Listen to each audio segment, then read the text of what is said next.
The wind howled through the shattered town, carrying the stench of rain-soaked rubble and broken roofs, but Emma didn't stop. She had been walking through the ruins for hours, checking for survivors, her boots slipping on wet debris, her coat soaked through.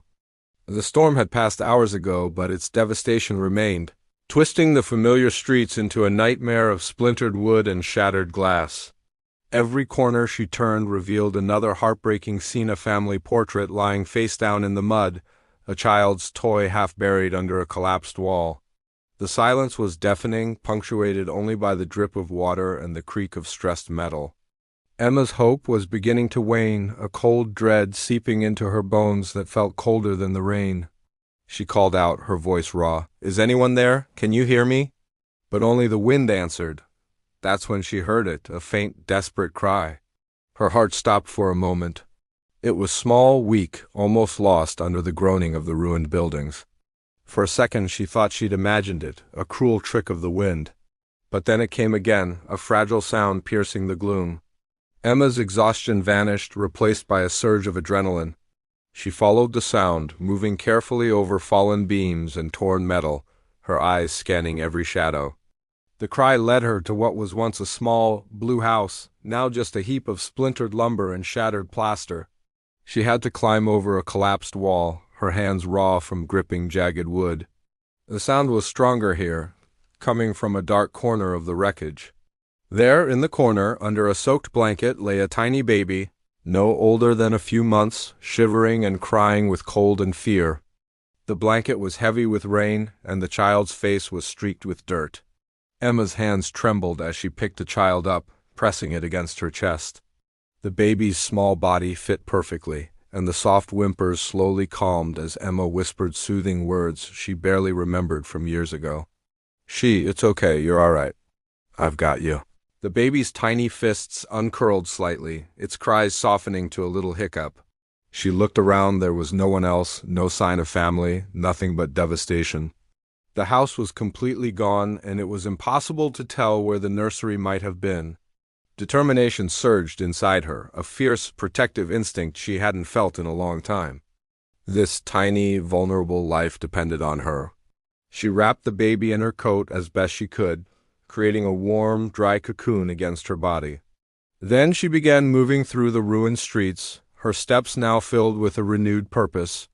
She stepped over splintered furniture and shattered tiles, ignoring the aching in her legs and the fatigue in her bones. The journey was treacherous. The ground was unstable, and with every step she risked slipping or sending more debris tumbling down. But she held the baby tight, her focus unwavering. Every now and then the baby would stir, crying softly, and Emma would hug it closer, whispering, "I won't let anything happen to you. You're safe now."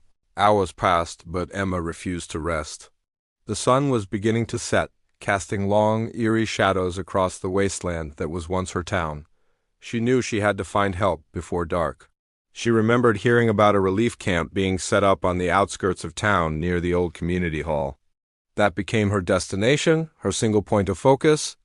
She pushed through the exhaustion, her thoughts only on the warmth and safety of that camp. The baby was a small, precious weight in her arms, a constant reminder of what was at stake.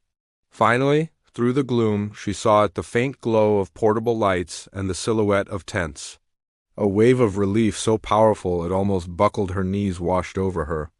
She stumbled into the small relief camp, where volunteers and medics were helping survivors. A nurse with tired but kind eyes rushed over to her. As Emma handed the baby over, the nurse immediately checked its condition, wrapping it in a fresh, warm blanket.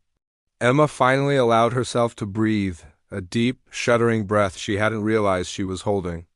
The baby's cries had slowed, its tiny hands curling around the nurse's fingers. A small crowd of survivors and volunteers gathered around, their faces a mixture of awe and sorrow. Someone asked her what she would do now, and she only smiled tiredly. "We'll find its family, or make sure it grows up safe. That's all that matters."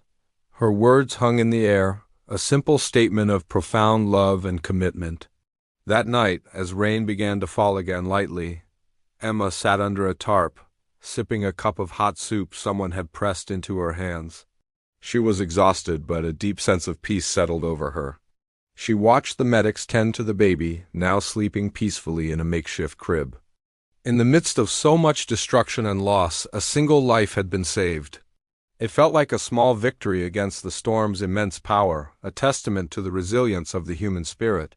She knew the road ahead would be long and difficult for everyone, but in that moment she understood that sometimes, even one small act of compassion could light a beacon of hope in a world broken by storms. And for now, that hope was enough. Thank you for watching. If this story touched you, please consider liking this video and subscribing to our channel for more inspiring content. Your support helps us share stories that matter. Stay safe and take care of each other.